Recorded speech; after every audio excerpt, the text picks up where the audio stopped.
Let's mic day special. नमस्कार, let's mic में आपका स्वागत है। डे स्पेशल के साथ मैं राखी जैन। एक आदमी की महानता सिर्फ इस बात से नहीं मापी जाती कि वो कितना ऊंचा उठा, बल्कि इस बात से कि उसने दूसरों को अपने साथ कितना ऊपर उठाया।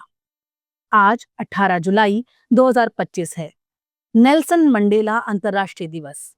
ये दिन केवल एक श्रद्धांजलि नहीं, एक संकल्प है कि हम भी दुनिया को थोड़ा बेहतर बना सकते हैं, जैसा मंडेला ने किया। संयुक्त राष्ट्र महासभा ने 2009 में 18 जुलाई को नेल्सन मंडेला इंटरनेशनल डे घोषित किया था। ये दिन उन मूल्यों को सम्मान देने के लिए है जिनके लिए मंडेला ने अपना पूरा जीवन समर्पित किया। नस्लीय समानता, सामाजिक न्याय, अहिंसात्मक संघर्ष और मानव गरिमा। मंडेला सिर्फ दक्षिण अफ्रीका के पहले अश्वेत राष्ट्रपति नहीं थे, वो आशा का चेहरा थे, उस पीढ़ी के लिए जिसने अन्याय और भेदभाव को सहा, और उस अगली पीढ़ी के लिए जो बराबरी और इंसानियत के सपने देख रही थी। इस वर्ष की थीम है ending poverty and equality, it's still in our hands, यानी गरीबी और असमानता को खत्म करना अभी भी हमारे हाथ में है। ये शब्द केवल थीम नहीं है, बल्कि सवाल हैं जो हम सबसे पूछे जा रहे हैं। क्या आज हम वही दुनिया बना पाए हैं जिसका सपना मंडेला ने देखा था? 18 जुलाई 1918 मवेजो गांव, दक्षिण अफ्रीका। एक बच्चे का जन्म हुआ जिसका नाम रखा गया रोहिल लहाला, जिसका अर्थ होता है शरारत करने वाला। बचपन में ही उन्होंने अन्याय के खिलाफ सवाल पूछने शुरू कर दिए। उनके पिता एक जनजातीय सरदार थे, लेकिन जल्दी ही उनका निधन हो गया। इसके बाद युवा रोहिल हाला को पारंपरिक शिक्षा मिली, लेकिन साथ ही सामाजिक विषमताओं ने उन्हें झकझोर दिया। यहीं से शुरू हुई एक ऐसे विचार की यात्रा जिसने पूरी दुनिया को बदल डाला। दक्षिण अफ्रीका में उस समय अपार्थाइड की नीति लागू थी, जिसमें गोरे और काले लोगों के लिए अलग कानून, अलग स्कूल, अलग अस्पताल, यहाँ तक कि अलग बेंच और पब्लिक टॉयलेट तक तय थे। काले लोग वोट नहीं डाल सकते थे, सरकारी नौकरियों में उन्हें जगह नहीं मिलती थी।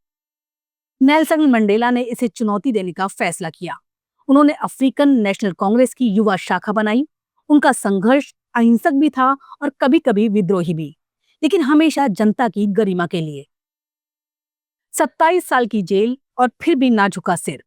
1962 में उन्हें देशद्रोह और हिंसक गतिविधियों के आरोप में गिरफ्तार किया गया। उनकी सजा आजीवन कारावास।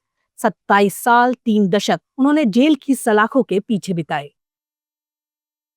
रॉबिन आइलैंड की जेल में उन्होंने पत्थर तोड़े, अपमान सहा, बीमारियों का सामना किया, लेकिन मंडेला ने कभी बदले की भावना नहीं रखी। उन्होंने लिखा, मैंने सीखा कि साहस डर की अनुपस्थिति नहीं है, बल्कि उस पर विजय पाने की शक्ति है।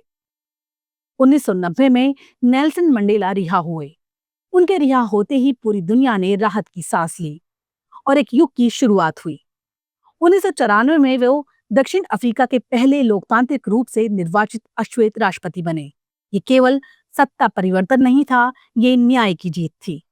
मंडेला ने सत्ताधारी श्वेत वर्ग से बदला नहीं लिया। उन्होंने कहा, अगर मैं जेल से निकलकर उनके लिए नफरत अपने दिल में रखता तो मैं अब भी कैदी ही होता। उन्होंने दक्षिण अफ्रीका में ट्रुथ एंड रिकॉन्सिलिएशन कमीशन की शुरुआत की, जहां पीड़ित और आरोपी आमने सामने बैठे, माफी मांगी गई और देश ने सुलह का रास्ता चुना। भारत और मंडेला का रिश्ता आत्मीय रहा। उन्होंने महात्मा गांधी को अपना प्रेरणा स्रोत माना। 1990 में मंडेला को भारत रत्न से सम्मानित किया गया। ये सम्मान पाने वाले वो पहले विदेशी नागरिक थे। उन्होंने कहा था, भारत मेरे लिए सिर्फ एक देश नहीं, एक भावना है, गांधी की धरती है। नेल्सन मंडेला को 250 से अधिक राष्ट्रीय और अंतर्राष्ट्रीय सम्मान मिले। 1993 का नोबेल शांति पुरस्कार, गांधी शांति पुरस्कार, order of Lenin, presidential medal of freedom और कई विश्वविद्यालयों की मानद उपाधियां। लेकिन उनके लिए सबसे बड़ा सम्मान था दक्षिण अफ्रीका में एक लोकतांत्रिक राष्ट्र का निर्माण करना। 5 दिसंबर 2013 को मंडेला का निधन हुआ। वो 95 वर्ष के थे। उनकी अंतिम यात्रा में पूरी दुनिया ने हिस्सा लिया। राजनेता, अभिनेता, कार्यकर्ता, आम लोग, सभी। वो केवल दक्षिण अफ्रीका के नेता नहीं रहे, बल्कि पूरी मानवता के आदर्श बन गए। आज जब दुनिया नस्लवाद, धार्मिक कट्टरता, वर्गभेद और राजनीतिक ध्रुवीकरण से जूझ रही है, मंडेला की बातें और भी प्रासंगिक हो गई हैं।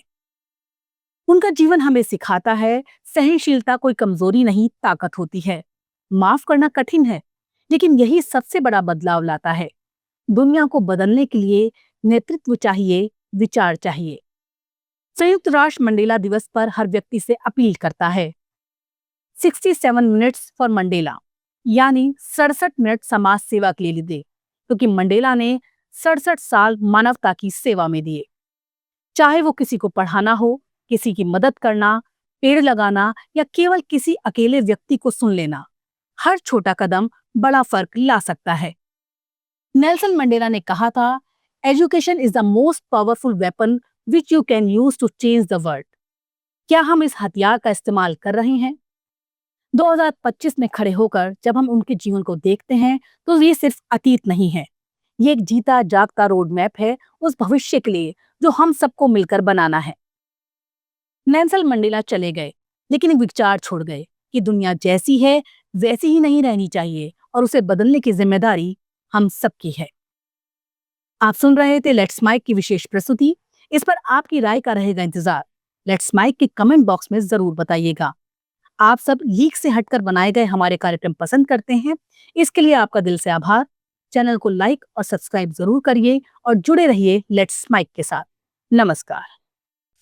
आप सुन रहे थे let's mic more than radio. Follow कीजिए हमें हमारे सोशल मीडिया प्लेटफॉर्म्स पर। It's time for news. It's time for more than radio. Presenting the first radio news app, Let's Mic. Let's Mic, a news-based app on your phone where you get to watch and listen news